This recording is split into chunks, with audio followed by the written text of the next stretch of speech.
क्योंकि इस बार सामने दुश्मन नहीं अपने थे और वही उसे तोड़ रहे थे। क्योंकि कुछ सच टूटने के बाद ही समझ आते हैं। तब इंसान सच नहीं रिश्ता बचाता है। पर उस दिन उसके अंदर कुछ टूट गया। यही अर्जुन का भी असली डर था। दोनों जानते थे क्या सही है, पर कर नहीं पा रहे थे। खुद को रोज चुप कराने से होती है। यहीं से गीता अनकंफर्टेबल होने लगती है। उस एक सेंटेंस ने उसके अंदर कुछ बदल दिया। बस दीप्ति पहली बार खुद की नजरों में गिरना बंद हो गई। बस खुद से भागना बंद करना होता है, और यही एपिसोड 4 का असली ट्विस्ट है।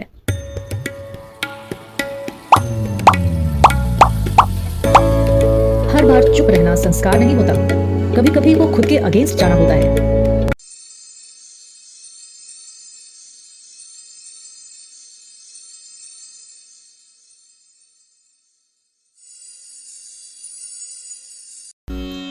अगर आपको लगता है कि सही काम करना आसान होता है, तो इस एपिसोड के बाद शायद आपकी सोच बदल जाए। अर्जुन खड़ा है अपने ही आदरणीय लोगों के सामने, भीष्म, द्रोण, जिन्हें वह दिल से पूछता है युद्ध करना चाहिए या नहीं। बस इसी दुविधा में उसका पूरा अस्तित्व डोल रहा है। और ठीक ऐसी ही दुविधा आज भी हमारे जीवन में आती है। कभी किसी अपने की गलती पर चुप रह जाना, कभी सम्मान के कारण सच न बोल पाना, कभी रिश्तों को बचाते बचाते खुद को खो देना, कभी डर के कारण वो शब्द न बोल पाना जो दिल में सालों से दबा कर रखा है। इस एपिसोड में हम देखेंगे अर्जुन की दुविधा कैसे हमारे अंदर की दुविधा बन जाती है, और फिर दीप्ति की कहानी जहां वो पहली बार अपने लिए खड़ी होती है। न कोई हीरो वाली जीत, न कोई फिल्मी एंडिंग, बस एक लड़की जो कांपती आवाज में वो कह देती है जो उसे कहना चाहिए था। क्या सच बोलने के बाद दुनिया बदलती है? शायद नहीं। पर क्या हम बदलते हैं? हाँ, थोड़ा थोड़ा और हमेशा के लिए। जानिए यह श्लोक हमें कितनी गहरी सच्चाई सिखाता है, और दीप्ति की कहानी आपको खुद से सामना कैसे करवाती है। तो दोस्तों, स्वागत है आपका इस सीरीज आत्मभोजन एपिसोड 4 में। आप देख रहे हैं फुलफिल क्यूरोसिटी, और मैं हूं आपके साथ सारा। कभी कभी सही रास्ता वही होता है जो दिल को सबसे ज्यादा दुख देता है। आइए जानते हैं कैसे, भगवत गीता के अध्याय 2 के श्लोक 4 के माध्यम से।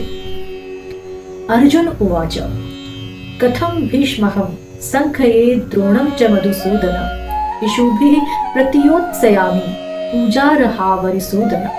अर्थात अर्जुन बोले, हे मधुसूदन, मैं युद्ध भूमि में भीष्म पितामह और गुरु द्रोण जैसे पूजनीय पुरुषों पर बाण कैसे चला सकता हूँ? वे आदरणीय हैं, उनसे युद्ध करना मेरे लिए असंभव सा लग रहा है। भाव ये है, यह श्लोक अर्जुन के भीतर के सबसे बड़े टूटे हुए हिस्से को उजागर करता है। यह एक योद्धा का नहीं, एक इंसान का दर्द है। अर्जुन सामने सैन्य सेना नहीं देख रहा, वह अपने को देख रहा है।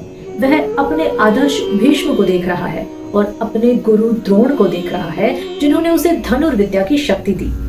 यहीं से उसकी दुविधा शुरू होती है।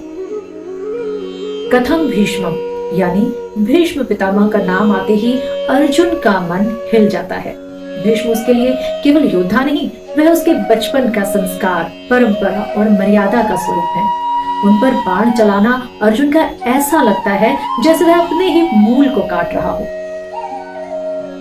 द्रोणम च, यानी गुरु द्रोण उसके ज्ञान, शिक्षा, अनुशासन के प्रतीक हैं। एक शिष्य के मन में गुरु के प्रति जो सम्मान होता है, वह उस युद्ध में कठोर बनने नहीं देता उसे।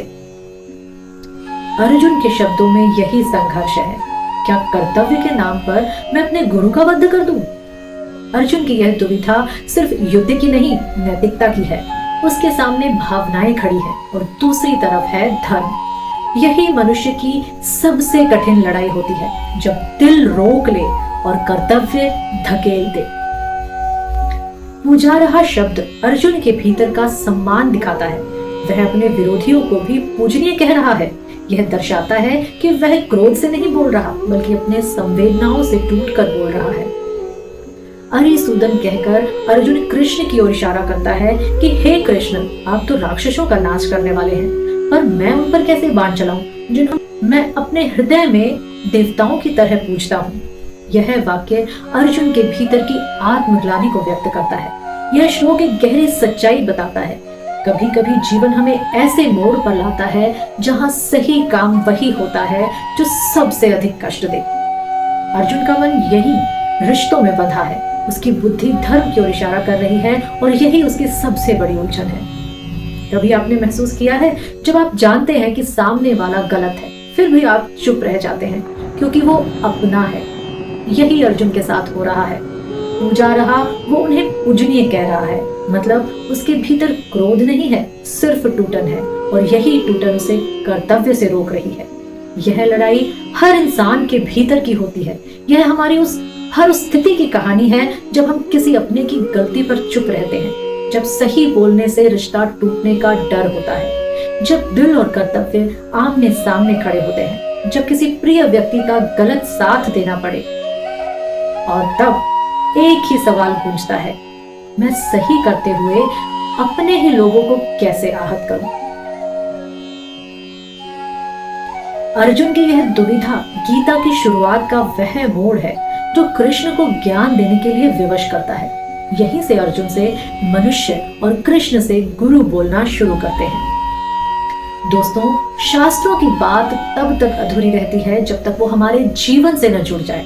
तो आइए एक ऐसी ही कहानी सुनते हैं जो शायद आपकी भी हो सकती है। कहानी जो कहना चाहिए था। तुम्हें पता है, हम सबकी लाइफ में एक अर्जुन वाला मोमेंट आता है जहां दिल सालों से दबा सच बोलना चाहता है, पर जुबान बस हिलती नहीं। दीप्ति की भी वो वैसी ही कहानी है, एकदम आम, हम में से कई लोगों की तरह। दीप्ति एक छोटे से ऑफिस में काम करती थी। नॉर्मल लड़की, काम अच्छा करती थी, किसी से पंगा नहीं लेती थी और सबको खुश रखने वाली किस्म की थी। उसकी सीनियर थी रीवा मैम। कभी मीठा बोल देती, कभी बिना बात के टोक देती, कभी पूरा क्रेडिट खुद ले लेती और सारा काम दीप्ति पर डाल देती। दीप्ति मन ही मन जानती थी गलत है ये, लेकिन बोल नहीं पाती थी। क्यों? क्योंकि अंदर कहीं डर बैठा था, कुछ बोल दिया और नौकरी चली गई तो सब मुझे ही गलत समझ लेंगे। यार छोड़, झगड़े किसे पसंद है। तो वो चुप रहती थी। सारा गुस्सा, फ्रस्ट्रेशन सब वो बस निगल लेती थी। एक दिन मीटिंग में रिया मैम ने उसके सामने बोल दिया, दीप्ति स्लो है, काम ठीक से नहीं हो रहा इसका। और बस उसी पल दीप्ति के भीतर कुछ टूट गया। घर पहुंची तो अपनी ही आंखों में देखते हुए पूछा, डर किससे लग रहा है मुझे? रिया मैम से या खुद से लड़ने से? उसने सोचा अर्जुन भी तो ऐसे ही अटका था, जानते हुए भी सही क्या है वह नहीं कर पा रहा था। अगले दिन दीप्ति ऑफिस गई। खास प्लान नहीं था, पर हिम्मत जुटाकर धीरे से बोली, मैम मैं ये बर्दाश्त नहीं करूंगी कि आप सबके सामने गलत बोलें। कोई दिक्कत है तो मुझसे अकेले में बोलिए।